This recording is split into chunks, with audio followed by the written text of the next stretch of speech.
Pikmin is one of Nintendo's most interesting properties, and one of my personal favorite. So, there's only one thing to do.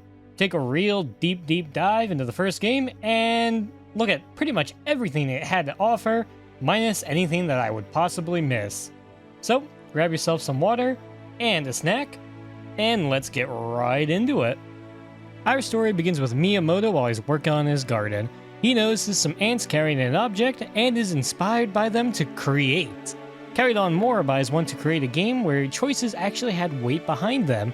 This would eventually turn into the game known as Pikmin. The original idea was an unreleased game called Adam and Eve. The gameplay would have you acting as an ultimate power and watching over some characters, and making them interact with the world in different ways, leading them to create a nest and make more of themselves. Though, the idea was scrapped because it was kind of limited and Nintendo didn't like the direction. At the beginning, the idea was just to look at their life. I thought it was an interesting idea from a producer's point of view. Watch their life was the theme. Give them love or make them fight. Act like God. Depending on the decisions, they could make a nest and have children. While we were moving towards this theme, we faced a problem. What's the goal? Hino provides more details into the early development of Pikmin from a dev journal released in 2023.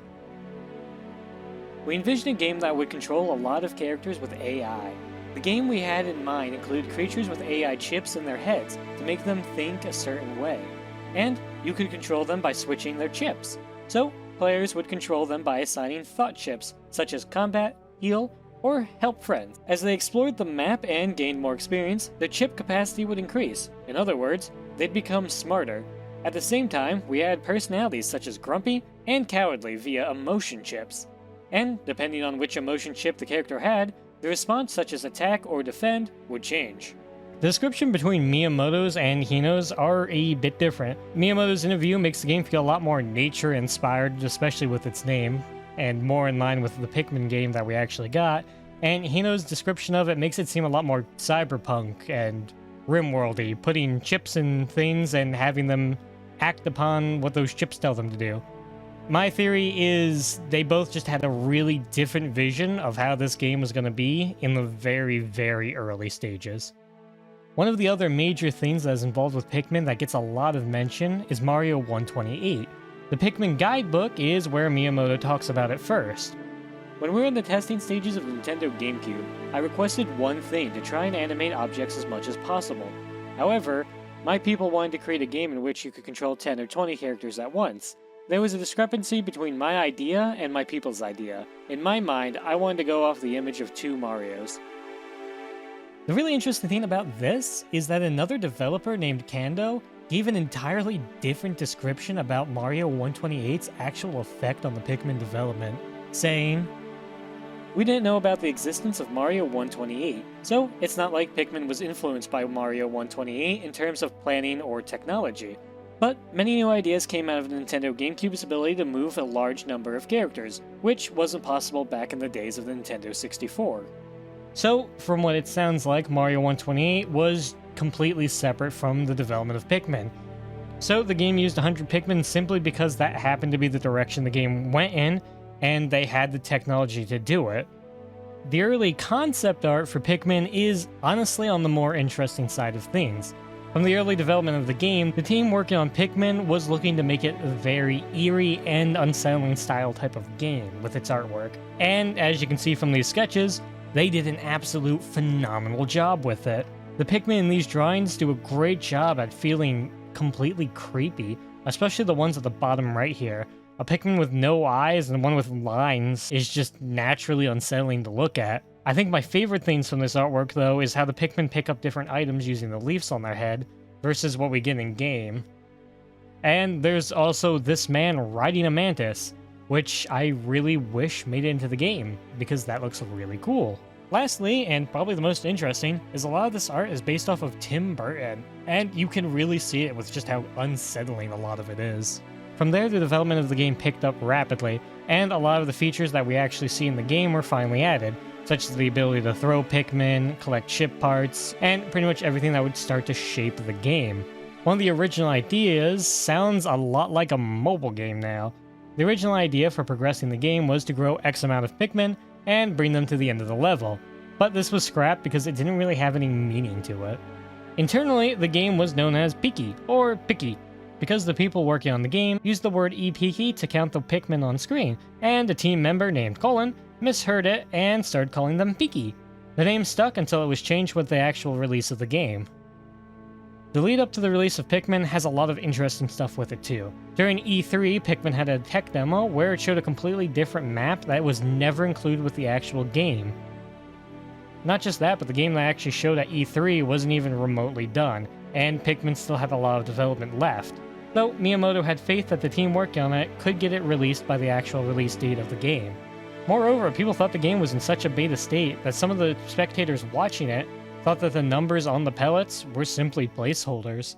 Though, as we know, that was intentional. The promotional material for Pikmin is also really interesting of a story. Japan got 2 trailers. One was a National Geographic style trailer where they just explain about the Pikmin and it feels natural geographic-y. That's the only way I can explain it. And they had a second trailer, which featured an original song by Strawberry Flower titled Ai no Uta. I probably said that wrong, and I'm sorry. However, this song became so popular that it outsold the actual game in Japan. America only got the National Geographic style ad, and that was pretty much it. Same with the other markets. However, for some reason, the French version of the ad actually took the song from Strawberry Flowers and made it into a French song. Same lyrics, just translated into French. And as far as I can tell, they are the only country that did this. Nobody else did it, which is kind of a shame. So, we can finally start talking about the actual game now. He's flying through space when a meteor hits him and he crashes down onto the planet below. You have 30 days to collect 30 parts, with only 25 of them being required to beat the game. The first area of the game is called the Impact Site.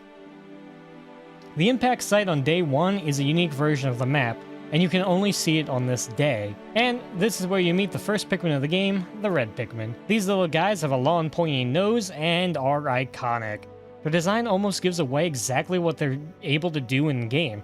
A sharp nose gives the impression that they can deal more damage by puncturing anything that happens to be in their way, and they're bright red, which means fire resistant. You won't actually have any use for this till much later in the game, but it helps a bit to tell you what they do.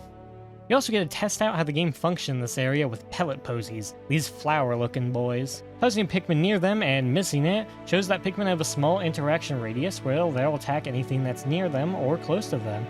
They also show you that aiming can be an important part of the game, as if you hit the flower petal directly, it'll instantly drop its HP to 0, and you don't have to spend any more time on it.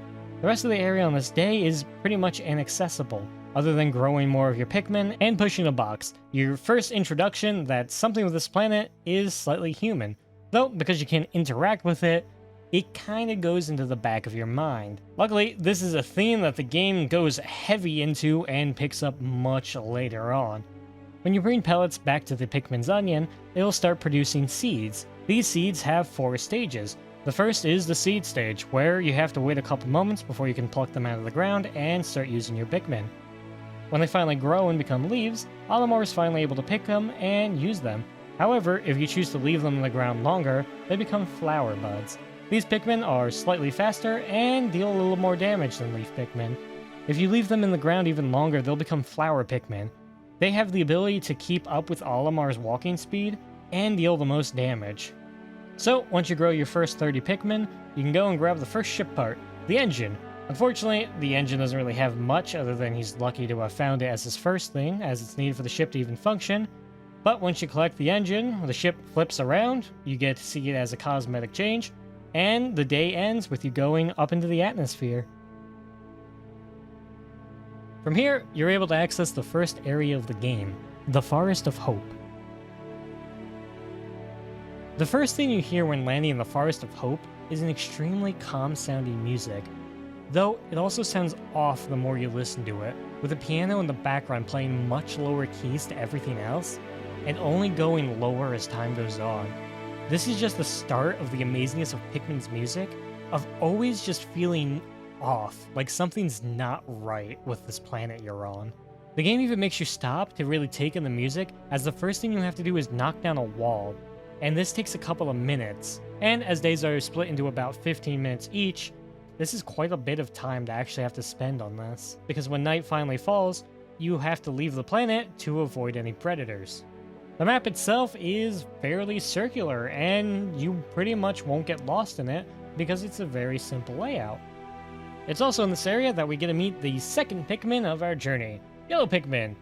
They have two abilities. The first is that they can be thrown higher than any other Pikmin, and the second is that they're able to grab bomb rocks. Bomb rocks are really interesting because they're either really good or very dangerous, depending on which version of the game you play. If you play something like the Switch version, they're really fun to use. If you play the GameCube version, they have a unique quirk. If you happen to toss a yellow Pikmin, or dismiss a yellow Pikmin, and blow your whistle, they will immediately drop their bomb rock and blow up anything around them. This was removed in the later versions because it kept blowing up people's Pikmin. So, Nintendo took the butter away from them, and now they will not drop stuff. Which is honestly a better change, but it does make some things a little difficult, only if you're going speedrun strats. As to why they can fly higher, apparently their ears catch air drafts, which, unless you've seen something like Dumbo, is really pushing it to why they happen to be yellow. So, design-wise, they are probably the weakest of the Pikmin. Now, from here on out, we'll take a look at the areas in the game using a map, and fill it in with enemies that populate the map, as well as the ship parts available to be grabbed. So, let's jump right into that with the ship parts, as well as looking at some of Olimar's notes for the ones where he actually has something unique to say. The Eternal Fuel Daimyo is the first part that most players will see when they land. A simple design with two batteries strapped together with wires, Olimar informs the player that he's been using candles up to this point to light up a ship, and the Eternal Fuel Daimyo will fix that. Not just that, but it can generate an unlimited supply of energy, which is concerning. It also changes up how your ship looks, adding another part that you can visibly see on the ship. The next part that the player will likely grab is the Whimsical Radar. This part is the only one in the game that has a gameplay purpose, as when you collect it, you'll gain access to the minimap and be able to see where the other parts are, where Pikmin are at, and it gives the ship more cosmetic changes, adding a little satellite to the back. The Extraordinary Bolt is a massive bolt, and according to Olimar, a salesman told him it was of extraordinary quality, despite it looking like a completely normal bolt. Happily informing the player that Olimar has been scammed, and making him seem quite human, honestly, that he got scammed. Over yonder is a violation of the Geneva Conventions, the Nova Blaster. The first non-required part in the game. It looks like a death ray, and Olimar backs that up by informing us that it is a death ray. According to him, this is capable of firing a burst of light that will destroy stars and travel through space and time. How he has this on his ship, I do not know. However, Olimar does not seem willing to ever use this because it's not required, and that's probably for good reason. The shock absorber is right up the hill next to the Nova Blaster, and it's a big spring that stabilizes the ship. It's honestly one of the weaker parts in the game, as it doesn't change anything with the ship, or have any interesting notes from Olimar. The next parts require the last color of Pikmin that you can get within the game. Blue Pikmin are able to walk through water and not drown thanks to the magic ability of them having mouths. And they look adorable. I love these guys, and Nintendo makes them their absolute punching bag in any advertisement you will see. If you haven't noticed, go back and watch any Nintendo advertisement for Pikmin, and you will watch the blue Pikmin be violently suffering. It does not matter which one. The ability to breathe underwater is also probably the only unique feature you'll notice about them. They have another, but it is very, very situational. They can play lifeguards and toss other Pikmin out of the water, saving them. Though most people don't violently throw the other colors into the water, and the only time this would happen is if a Pikmin decides to grab a part they shouldn't because you dismissed it in the way. The Sagittarius sits right outside the landing site, and it's a simple jewel, and changes the appearance of the dolphin when collected, adding a little jewel onto the side. Olimar tells us that this is a gift from his son, and he must be worried about him. And is also a required part. meaning that Olimar will not leave this planet without the gift from his son, which is really wholesome. The next part is the Geiger counter, another piece that changes the appearance of the ship, and this one is probably the most important for the story part ships to collect. We're told by Olimar that it beeps a lot in space, and he's not really sure what it means. He hasn't read the manual. Geiger counters tend to beep when there's a high level of radiation, and in space, that's bound to happen a lot. However, you collect this Geiger counter on the planet, and it is still beeping and going absolutely insane. This tells the player that the planet Olimar's on has a really high amount of radiation, which is something that normally isn't that common for planets filled with green. And it really sets the stage that something isn't right here, and it becomes more and more eerie as the game goes on, and you start to see more and more of this world, specifically in the second and third areas of the game. So, we'll come back to this later. The last part that you can get in the Forest of Hope is the radiation canopy. It changes the ship's appearance by adding glass to where Olimar sits, and doesn't have much else going for it. With that, that's all the parts. So, now let's look at the things the Pikmin can attack or interact with within this area. This is grass. I have just lost half the people watching this video. This is the worst enemy in all of Pikmin, as it's the most difficult and infuriating thing for the Pikmin's own AI. The Pikmin AI in this game is about 2 screws, and if you try and walk over any bridge or ledge, they will just not. When a Pikmin walks on top of it or happens to be thrown near it, they will drop everything that they are doing, unless they are carrying a ship part or enemy back to the onion, to immediately go and pluck this grass at all costs. They will do this every single time you walk across the grass, look at the grass, or speak to the grass. Pikmin do not like grass. The other major non-aggressive plant that the Pikmin will interact with are the pellet posies, the thing we talked about at the impact site. They drop 1 pellet. Bringing it to the onion of a matching color will spawn 2 Pikmin. If it's the wrong color, you only get 1 Pikmin. So red to red, blue to blue, yellow to yellow. Within the game, you can find 1, 5, 10, and 20 pellets that are throughout the map, with the right color giving the matching number, excluding the first pellet, and a mismatched color only giving half.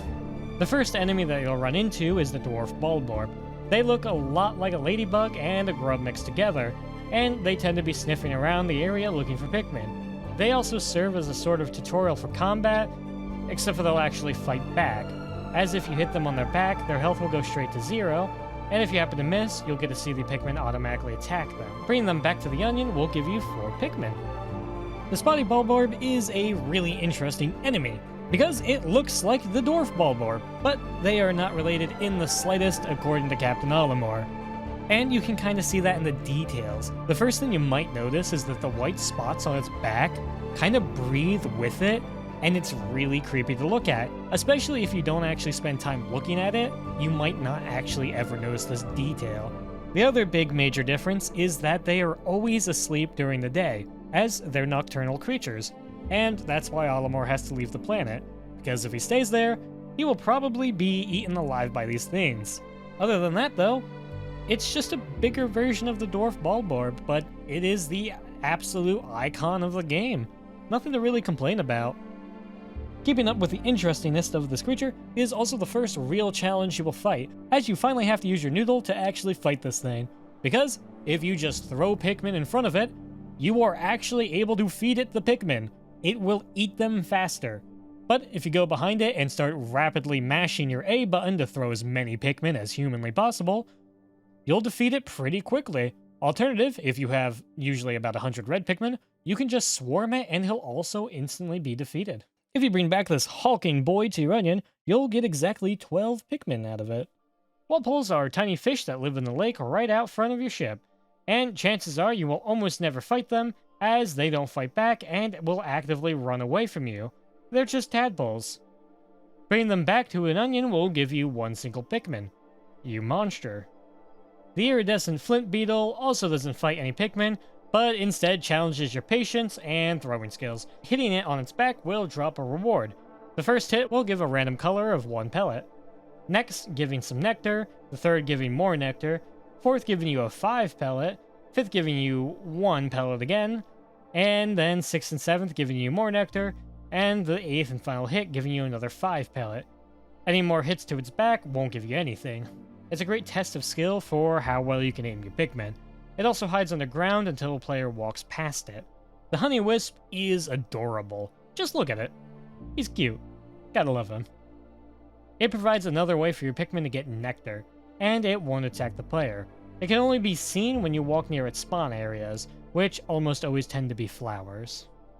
Next up are the Sheargrubs, of which there are 2 types. The pink female Sheargrub and the male purple one. The female Sheargrub won't attack Pikmin and will just make clicking noises at you. They can also eat bridges that the Pikmin build. Bringing one back to the ship will give you 2 Pikmin. Male Sheargrubs, on the other hand, can eat Pikmin, and they will eat one at a time. However, they have a unique quirk. When they begin eating a Pikmin, they become semi-immortal. Damage dealt to them while eating a Pikmin will be saved, but they won't immediately drop to 0 HP.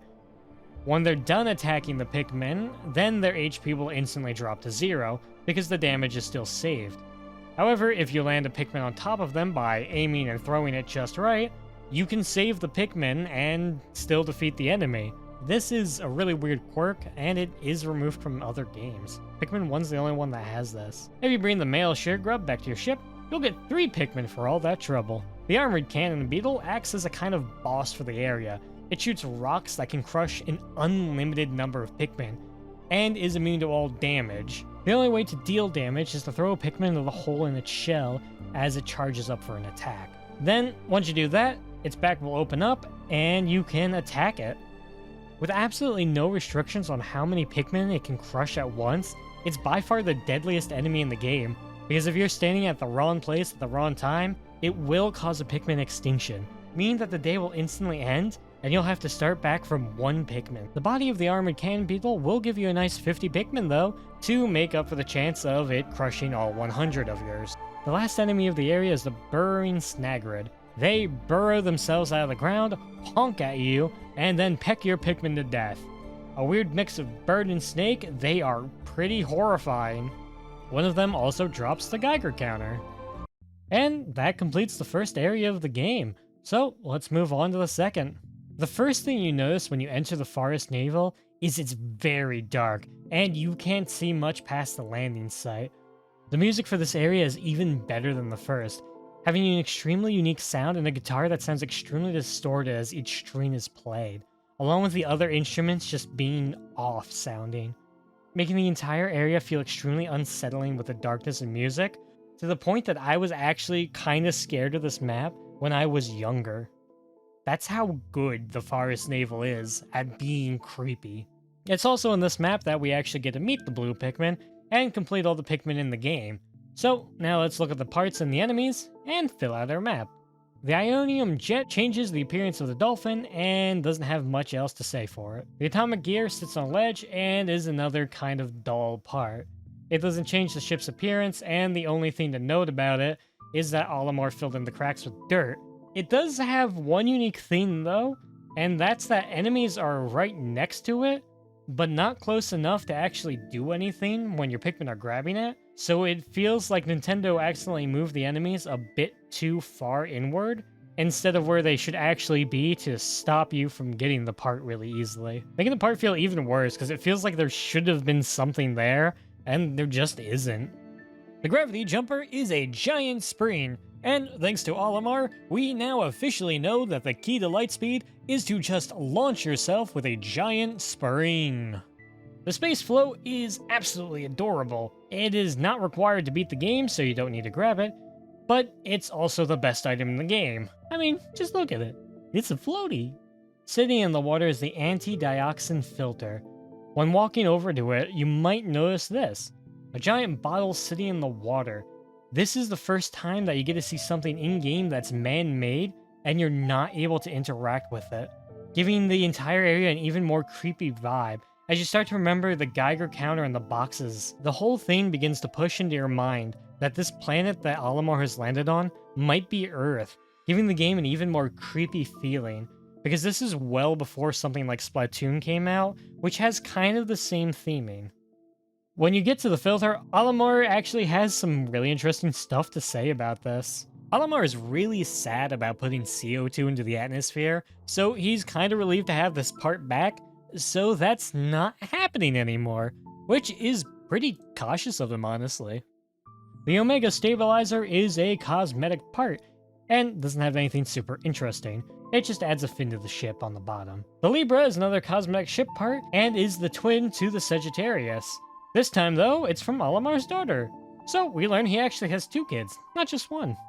The analog computer is a bright yellow computer, and looks really funky. According to Olimar, its data is very vague, giving only 1s and 0s, but it also does give a ship a personality, and it's very quick to anger, just like his boss.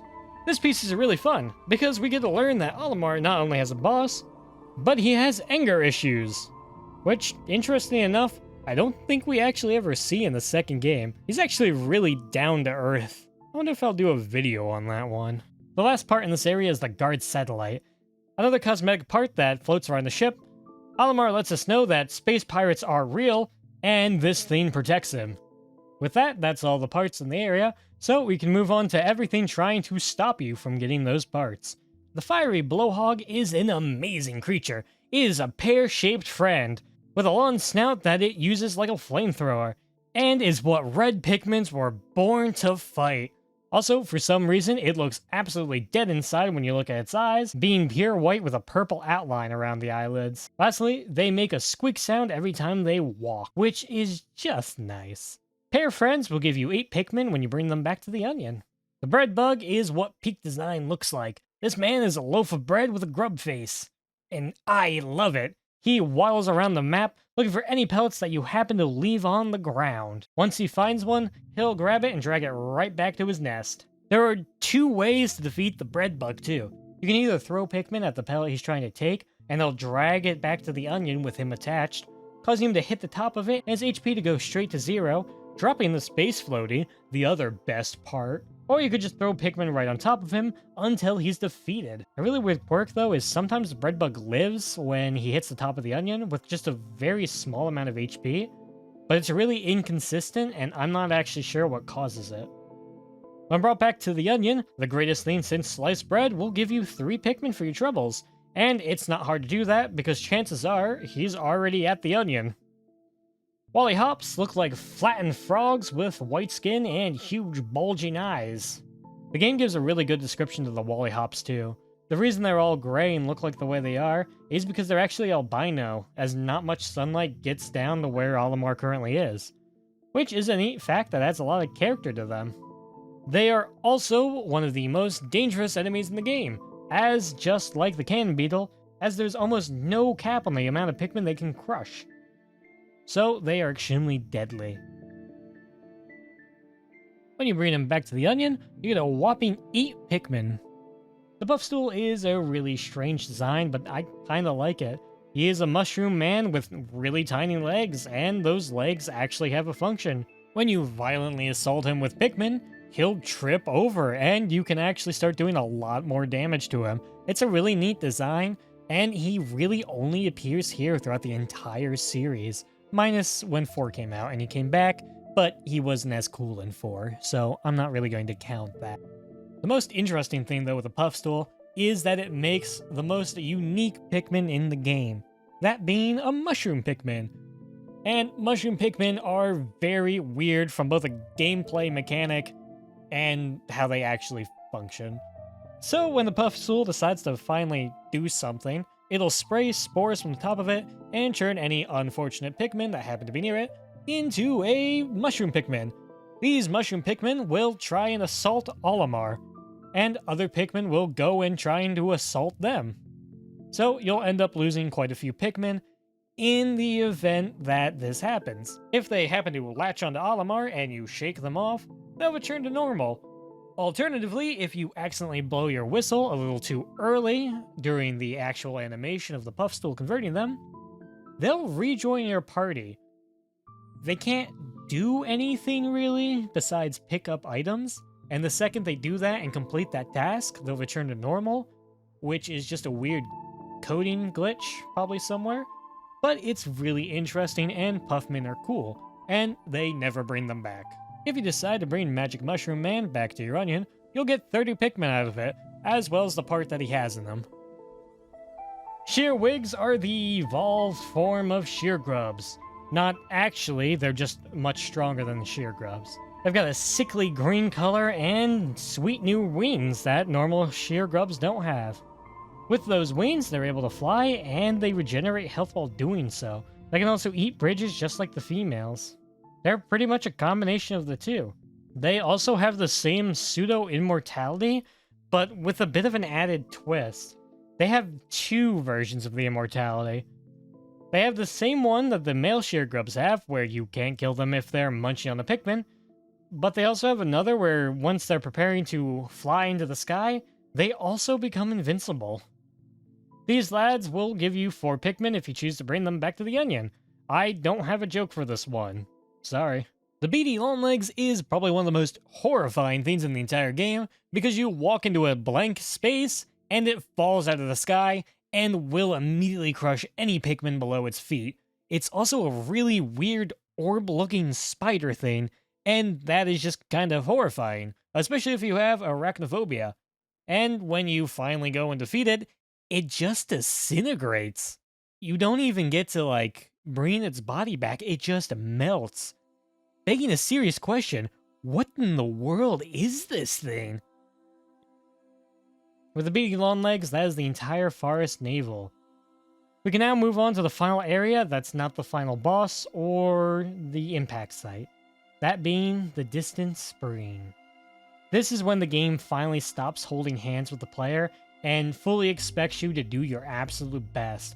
This area has only the strongest enemies and the most complex parts to actually grab. The music here is also even better than all the others, having a really creepy sound and almost alien-like noises. It gives a real sense that something isn't quite right on the planet once again. Not just that, but the entire area has the most amount of artifacts that look like they were man-made, from metal construction areas to concrete. So let's get right into filling our map. Starting right off with the massage machine. It's a big round massage machine, and you don't need it to actually beat the game. However, Olimar likes it, so you gotta grab it. Moving right along, we have the Interstellar Radio. It's another cool looking machine. It's set up like a radio with an antenna and has some nice buttons. According to Olimar, it sends out an SOS signal and even picks up broadcasts from space. The gluon drive has spinning gears and fills in another part of the ship. It's also another part that gives more depth into Olimar, as he informs us that he has no idea how this part even works, as it's beyond what he even knows, giving him just a little bit more personality.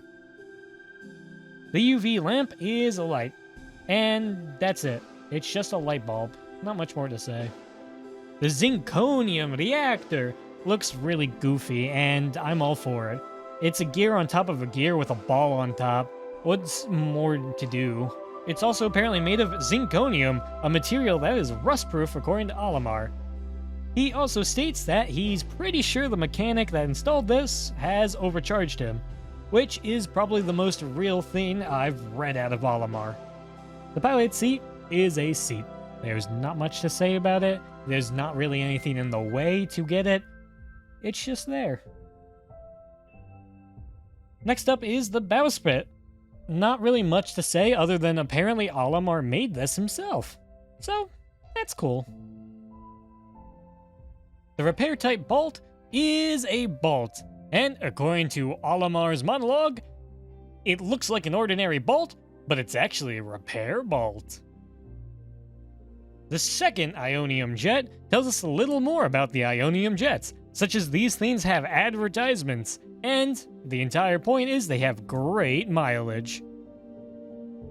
The last part is the Cronus reactor, and it looks a lot like the engine with a ring and a nice orange design, and a bowl.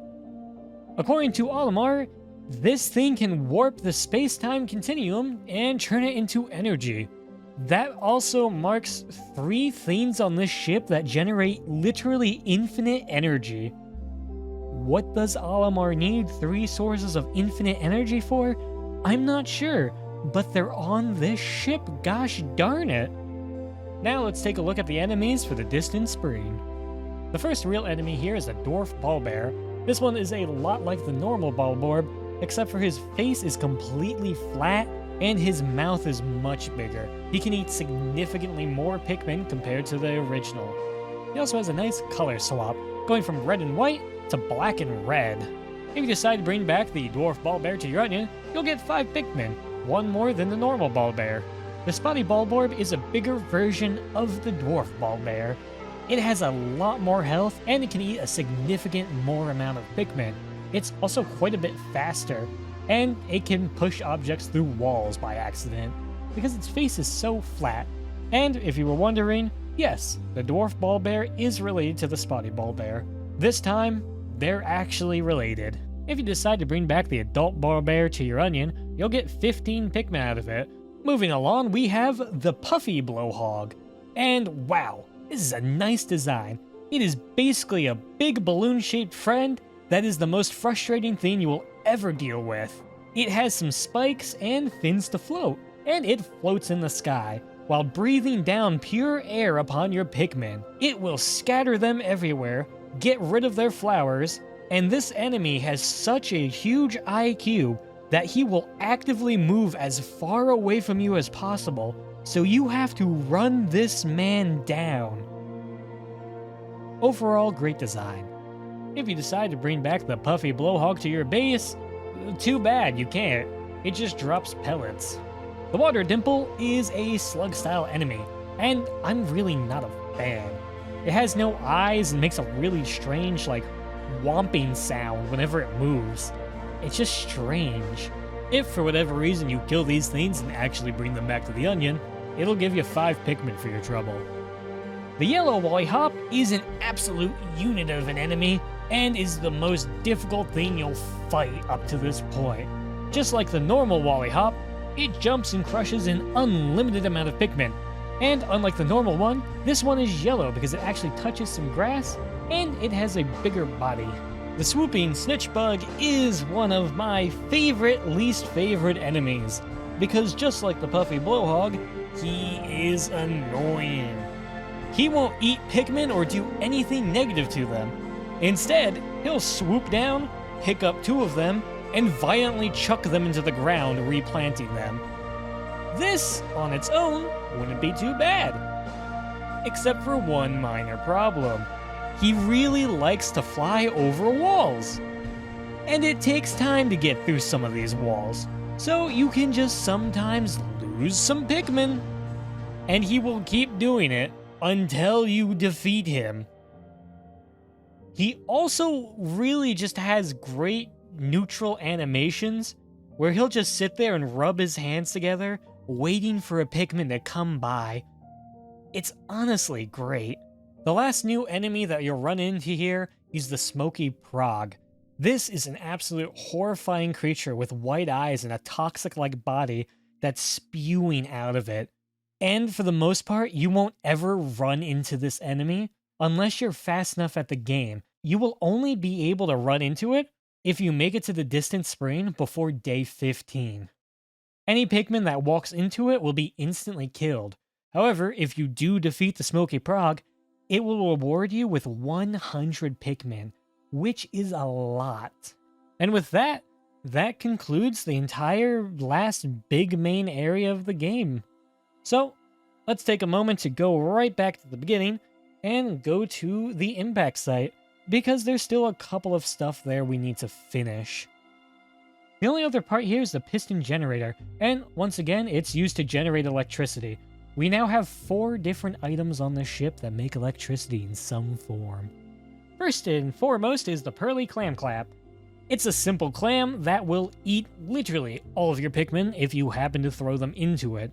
When you defeat this thing, it'll drop you a nice shiny pearl, worth 50 Pikmin, which is quite a lot. The second highest in the game, in fact. The next enemy that you can encounter here is the Goulex, and it is a really interesting enemy because it's technically a boss. It consists of water with 2 orbs inside of it. One of them you can't really damage, and one that you can. The main gimmick of it is to take one end and smash it into the other, dealing a significant amount of damage. No other Pikmin can touch this because they'll drown inside of its body. When you defeat the Gulax, you are rewarded with pellets. Nothing really interesting. The last enemy that you can run into is the Mamuda, and this one's really cool actually. It's unlike anything else in the game, in fact. The Mamuda won't kill your Pikmin. Instead, he'll crush their spirits into the ground, and they'll grow flowers from it, making him really useful for getting your Pikmin strong if you don't feel like dealing with the absolute hell that is grass. If you decide to be a horrible person and kill this creature that will literally not attack you until you attack it, you'll get 15 Pikmin from it. And with that, that concludes the impact site, and we can move on to the last area of the game. The final trial is the final area of the game. If you've made it here, you've gotten pretty much everything else. It is also the final test of all your skills, but still not really that hard. And probably my favorite here is the complete finishing of the music. The music in this area goes absolutely crazy. Literally all over the place, everywhere, and you can really feel the energy from that. There's also a lot more remnants of civilization here than a lot of the other areas. Not as much, though, as the Distant Spring. There's only one enemy here and one ship part to collect. That's not even required to beat the game. So you could technically beat the game without ever facing the final boss. And that final boss is the Emperor Ballblax. This man is chonky, and he is giving you a side eye. He looks like a normal Bulborb, but much bigger and with grass and greenery growing on his back, which they use to trick things to come near them. But like, I think my favorite thing about the design though is just that he looks like he's seen you do something that he knows, and you aren't sure what it is, but he's very suspicious of you, and I love it. Beating him is pretty straightforward. You throw a yellow Pikmin with a bomb at him, he eats it, and he blows up. You then proceed to assault him with more Pikmin. He does have a couple of quirks though, depending on which game you're playing. If you're playing on the GameCube version, he has a jump mechanic. And the jump doesn't have a shadow that's working properly, so he might accidentally crush you. This is fixed in later games though, as far as I am aware. Once you beat him, you don't even get to take his corpse back, you get pellets, which is really sad. You did all that work and you don't even get to feast on your enemies. But he'll drop the final part in the game, and that is the secret safe. It's a piggy bank, it's amazing, and apparently it contains all of Olimar's money. Which means if you don't grab this part, you have officially left behind Olimar's life savings. And with that, that pretty much wraps up all the information on Pikmin.